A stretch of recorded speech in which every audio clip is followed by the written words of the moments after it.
ஒவ்வொரு 5 வருஷத்துக்கும் ஒன்ஸ் பார்த்தீங்கன்னா ஆப்பிள் ஒரு இனோவேஷனாக பண்ணிடுறாங்க. அது அவங்களோட இம்ப்ரெஷனை டோட்டலி மாற்றிடுது.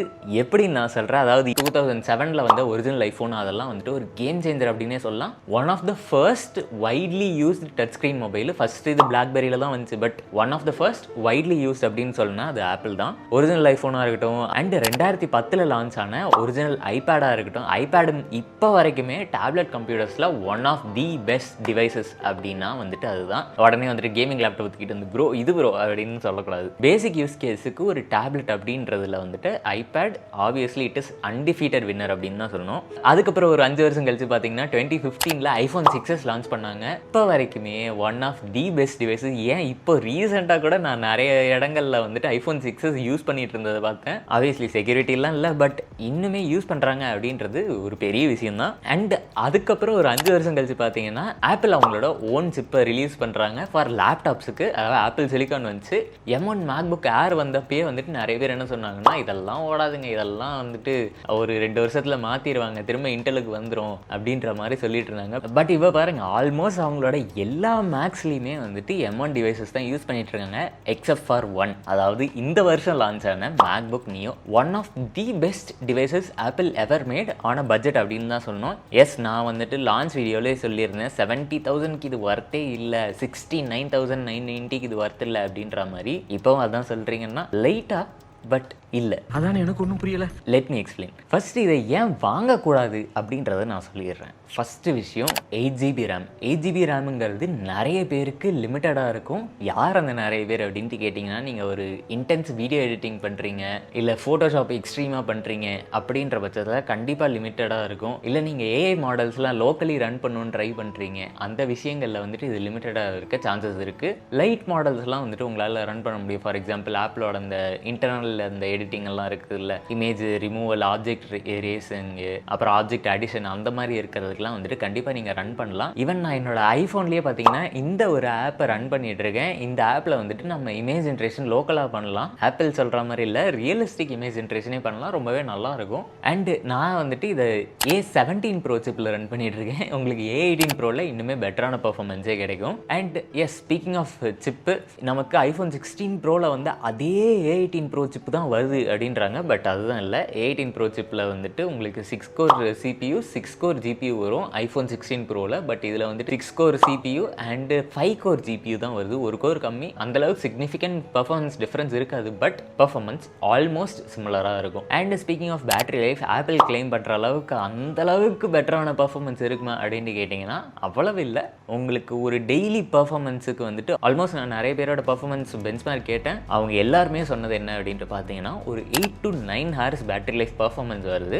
ஆல்மோஸ்ட் ஒரு ஒர்க் டேக்கு வந்துட்டு பெட்டராக இருக்குது அப்படின்ற மாதிரி சொன்னாங்க. அதே மாதிரி இன்னொரு ஒரு விஷயம், நீங்கள் இதை வாங்க வேண்டாம் அப்படின்னு நான் என்ன சொல்லுவேன்னா, 2 USB Type-C போர்ட்ஸ் இருக்குது. எது Type-C போர்ட் தான் வாங்க வேணாம் அப்படின்னு இருக்கா சாரா? Let me explain. அதாவது ஒரு USB வந்துட்டு USB 3 ஸ்பீட்ஸில் வருது, இன்னொரு USB Type-C வந்துட்டு USB 2 ஸ்பீட்ஸில் வருது. ஸோ உங்களுக்கு ட்ரான்ஸ்ஃபர் ஸ்பீட் அப்படின்றது வந்துட்டு கம்பேரிட்டிவ்லி கம்மியாக தான் இருக்கும். அவங்க எந்த USB போர்ட்டை யூஸ் பண்ணுறீங்க அப்படின்றத பொறுத்து அதுக்கேற்ற மாதிரி தான் உங்களோட ட்ரான்ஸ்ஃபர் ஸ்பீட்ஸ் இருக்கும். இது கண்டிப்பாக லிமிடேஷனாக இருக்குமா அப்படின்ட்டு கேட்டிங்கன்னா, மேஜர் லிமிடேஷன் அப்படின்றது இருக்காது. பட் கம்பேர் டு நீங்கள் மேக்புக் ஏர்லேருந்து வரீங்கன்னா, மேக்புக் ஏரில் தண்டர்போல்ட் போட்டிருக்கு. ஆப்வியஸ்லி அது வந்துட்டு மச் ஃபாஸ்டராக இருக்கும் compare to that USB 2 or USB 3 ports. Older MacBook ஏர்லேருந்து வரீங்கன்னா கண்டிப்பாக வந்துட்டு வர்த்தியான அப்கிரேட் அப்படின்னு தான் சொல்லுவேன். And one more thing about the MacBook Neo, இதில் வந்துட்டு பேக்லைட் கீபோர்டு அப்படின்றது கிடையாது. அதனால் ராத்திரியிலே நீங்கள் வந்துட்டு பேட்மேன் மாதிரி நைட்டில் உட்காந்து எடிட் பண்ணிட்டு இருக்கீங்க அப்படின்ற பட்சத்தில் கண்டிப்பாக இது வந்துட்டு ஒர்க் அவுட் ஆகாது. ஏதாவது ஒரு லைட்டு போட்டு இல்லை ஒரு மைனர் லைட்டிங்கோட எடிட் பண்ணுறீங்கன்னா நல்லாயிருக்கும். அவ்வளோதாங்க. இப்போ ஏன் வாங்கலாம் அப்படின்றத நான் சொல்கிறேன்.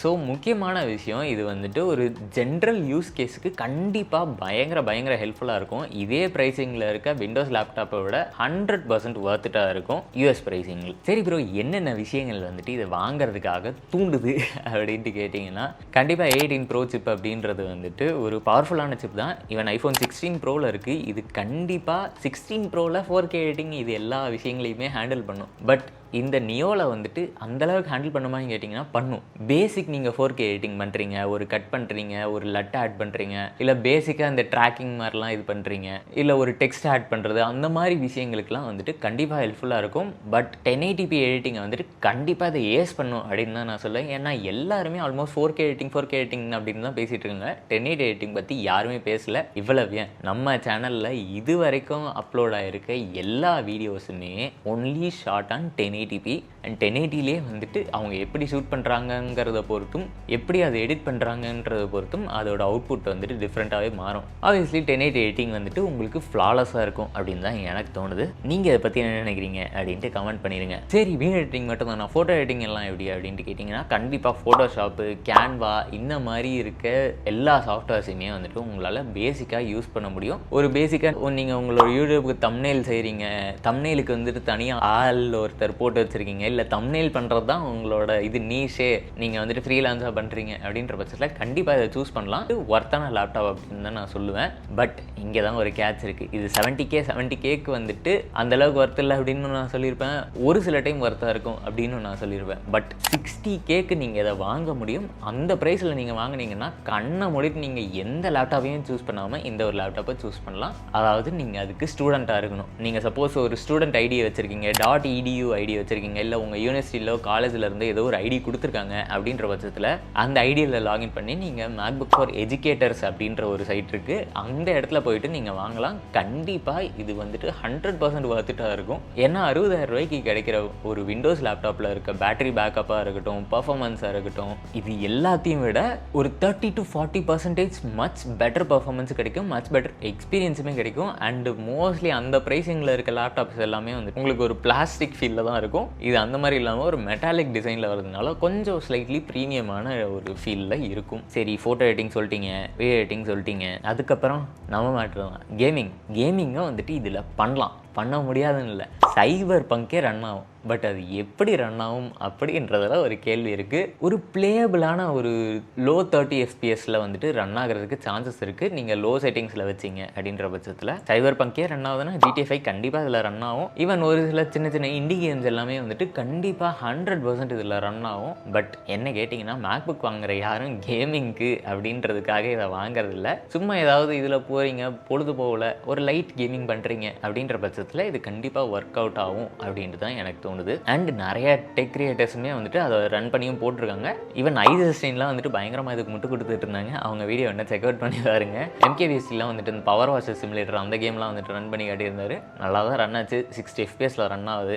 But it is not a gaming laptop. அதனால் இதை கேமிங் கூட கம்பேர் பண்ணுறது அப்படின்றது எந்த விதத்தில் நியாயம் அப்படின்ட்டு எனக்கு தெரியல. இப்போ தான் நம்ம வந்துட்டு கதை காலத்துக்கே வரும். கோடர்ஸ் அண்ட் டெவலப்பர்ஸ் இவங்களில் யாருக்கு இந்த லேப்டாப் ஒர்க் அவுட் ஆகுமா ஆகாது அப்படின்ட்டு கேட்டிங்கன்னா கண்டிப்பாக ஒர்க் அவுட் ஆகும். எந்த இடத்துல அப்படின்னு நான் சொல்கிறேன். சப்போஸ் நீங்கள் வந்துட்டு லோக்கல் LLM ட்ரெயின் பண்ணுற அளவுக்கு இது பண்ணல, இல்லை LLM நீங்கள் கோட் பண்ணல அப்படின்ற பட்சத்தில் கண்டிப்பாக உங்களுக்கு இந்த லேப்டாப் ஒர்க் அவுட் ஆகும். நீங்கள் பேசிக்காக வந்துட்டு ஃப்ரண்ட் அண்ட் டெவலப்மெண்ட்டாக இருக்கட்டும், பேக் அண்ட் டெவலப்மெண்ட்டாக இருக்கட்டும், ஒரு பேசிக் ஆப் டெவலப்மெண்ட்டாக இருக்கட்டும், ஈவன் iOS ஆப்ஸே வந்துட்டு நீங்கள் டெவலப் பண்ணுறீங்க அப்படின்னாலும் இருக்கட்டும், கண்டிப்பாக இது உங்களுக்கு ஒன் ஆஃப் தி பெஸ்ட் டிவைசஸாகவே இருக்கும். இல்லை பேசிக்காக நீங்கள் கோடிங் கற்றுக்குறீங்க, இப்போ தான் நீங்கள் காலேஜில் இருக்கீங்க, நான் இப்போ தான் ப்ரோ கோடிங்குள்ளேயே வரேன், எனக்கு கோடிங்னா என்னன்னே தெரியாது, ஒன்றுமே தெரியாது அப்படின்ற பட்சத்தில் கண்டிப்பாக நீங்கள் இந்த லேப்டாப் போகலாம். எஸ்பெஷலி வித் ஸ்டூடெண்ட் டிஸ்கவுண்ட் வர்த்துட்டாக இருக்கும். இப்போ நம்ம ஒரு கேட்சுக்கு வரும். அதாவது நான் இந்த LLM விஷயங்கள் அதெல்லாம் சொன்னேன் இல்லையா, அந்த விஷயங்கள்லாம் வந்துட்டு நீங்கள் லோக்கலாக ரன் பண்ணும் அப்படின்றது ஒரு ஹையர் எண்டு டிவைஸாக இருக்கப்போ நீங்கள் அதை பண்ணலாம். இல்லை உங்களுக்கு ப்ரைவேசி மேட்டர் இருக்குது அப்படின்ற பட்சத்தில் நீங்கள் அந்த டிவைஸுக்கு போகிறீங்கன்னா அது ஓகே பண்ணலாம் அப்படின்ற மாதிரி நான் சொல்லுவேன். அதெல்லாம் இல்லை, நான் மோஸ்ட்லி என்னோடய ஒர்க் எல்லாமே க்ளவுடில் தான் இருக்குது. என்னோட அதிகபட்ச யூஸ் கேஸே வந்துட்டு ஒரு ப்ரௌசரில் தான் வந்துட்டு நான் ஆல்மோஸ்ட் கோடிங்காக இருக்கட்டும், ஈவன் என்னோடய வர்ச்சுவல் மெஷின்ஸ் நான் ரன் பண்ணுறதா இருக்கட்டும், ஆல்மோஸ்ட் இந்த மாதிரி எல்லா விஷயங்களும் நீங்கள் ப்ரௌசரில் தான் பண்ணுவீங்கன்னா கண்ணை மூடிட்டு இந்த லேப்டாப் வாங்கலாம். ஈவன் சப்போஸ் நீங்கள் ஏதாவது ஒரு கம்பெனி ரன் பண்ணுறீங்க, உங்கள் எம்ப்ளாயீஸ்க்கு ஒரு அஃபோர்டபுளான லேப்டாப் தரணும், அட் த சேம் டைம் ஒரு லைட்லி ப்ரீமியம் ஃபீலில், இல்லை நீங்கள் உங்களோட மற்ற விஷயங்கள் எல்லாமே வந்துட்டு ஆப்பிள் ஈகோ சிஸ்டமில் ரன் ஆகுது, உங்கள் எம்ப்ளாயீஸ்க்கும் நீங்கள் வந்துட்டு சரி அவங்கள நல்லா ஃபீல் பண்ண வைக்கணும் அப்படின்ட்டு ஒரு ஆப்பிள் லேப்டாப் தரணும்னு நினச்சிங்கன்னா MacBook Neo would be a decent choice. ஒரு பேசிக் எடிட்டிங்க்கு இல்லை ஹெச்ஆர்எஸ்க்கெலாம் வந்துட்டு கண்டிப்பாக அந்த லேப்டாப் ஒரு பயங்கர ஹெல்ப்ஃபுல்லான ஒர்த்தான டிவைஸாக இருக்குன்னு நினைக்கிறேன். ஏன்னா அந்த ப்ரைஸிங்க்கும் அந்த பர்ஃபார்மன்ஸ்க்கும் கண்டிப்பாக வந்துட்டு வர்த்துட்டாக இருக்கும் அப்படின்னு தான் நான் சொல்லுவேன். ஆல்மோஸ்ட் ஒரு ஆல்ரவுண்டர் லேப்டாப் அப்படின்னு தான் நான் சொல்லணும். ஒரு basic photo editing, basic video editing, basic gaming, basic டாஸ்க்கு, ஈவன் கம்பெனிஸே வந்துட்டு அவங்க எம்ப்ளாயீஸ்க்கு ஏதாவது ஒரு லேப்டாப் தராங்க, பேசிக்காக ஒரு லேப்டாப் தரணும் அப்படின்னு நினைக்கிறாங்க. அப்படின்ற பட்சத்தில் கண்டிப்பாக வர்த்துட்டான லேப்டாப்பு. சரி ப்ரோ, எனக்கு இதை விட ஸ்லைட்லி பெட்டர் பர்ஃபார்மன்ஸ் வேணும், பட் கம்மி விலையில் வேணும் அப்படின்ட்டு கேட்டிங்கன்னா அதுக்குமே எனக்கு ஒரு சஜஷன் இருக்குது. என்ன அப்படின்னா M2 மேக்புக் ஏர் நீங்கள் போகலாம். 64,000 ரூபாய்க்கு வந்துட்டு ஒர்த்தாக இருக்கும். அப்போ மேக்புக் நியோ ஒர்த் இல்லையா அப்படின்ட்டு கேட்டிங்கன்னா இந்த டைமில் அது ஒர்த் இல்லை அப்படின்ட்டு தான் நான் சொல்லுவேன். மேபி நீங்கள் ஒரு என்டர்பிரைஸாக இருக்கீங்கன்ற பட்சத்தில் ஒர்த்து, இல்லை ஒரு ஸ்டூடெண்ட்டாக இருக்கீங்கன்றப்ப அந்த ப்ரைஸிங்கில் ஒர்த்து. ஒரு 10,000 ரூபா எக்ஸ்ட்ரா கொடுத்து இது ஒர்த்தா அப்படின்ட்டு கேட்டிங்கன்னா வாங்கலாம். பட் இன்னொரு ஒரு வருஷம் இல்லை 1.5 வருஷம் இல்லை 2 வருஷம் வெயிட் பண்ணிங்கன்னா இதே லேப்டாப்பு மச் டீசென்ட் ப்ரைஸிங்கில் வரும். ஒரு 50,000 40,000க்கே வந்துட்டு உங்களுக்கு இந்த லேப்டாப் கிடைக்கிறதுக்கு வாய்ப்பு இருக்குது. அந்த ப்ரைஸ்லாம் நீங்கள் கண்ணை மூடிட்டு இந்த லேப்டாப் வாங்கலாம். ஒரு பேசிக் டாஸ்க்குக்கு 100% ஹெல்ப்ஃபுல்லாக இருக்கும் அப்படின்னு தான் நான் சொல்லுவேன். ஸோ இதுதான் my take on the MacBook neo. நீங்கள் இதை பற்றி என்ன நினைக்கிறீங்க அப்படின்னு கமெண்ட் பண்ணுங்கள். உங்களுக்கு இது வர்த்தியான லேப்டாப்பாக இருக்கும்னு நினைக்கிறீங்களா அப்படின்றதையும் கமெண்ட் பண்ணுங்கள். வித் ஸ்டூடெண்ட் டிஸ்கவுண்ட் கண்டிப்பாக வர்த்தியாக தான் இருக்கும். நான் அங்கே மண்டையை கழுவிட்டு இருக்கேன், பட் கண்டிப்பாக வந்துட்டு வர்த்தியாக இருக்கும் தான் எனக்கு தோணுது. ரைட்டா? So I hope this video is informative. இதே மாதிரி இன்ட்ரெஸ்டிங்காக நின்றுட்டு என்னோட சேனல் செக் அவுட் பண்ணி பாருங்கள். அடுத்த வீடியோவில் பார்ப்பேன். போய்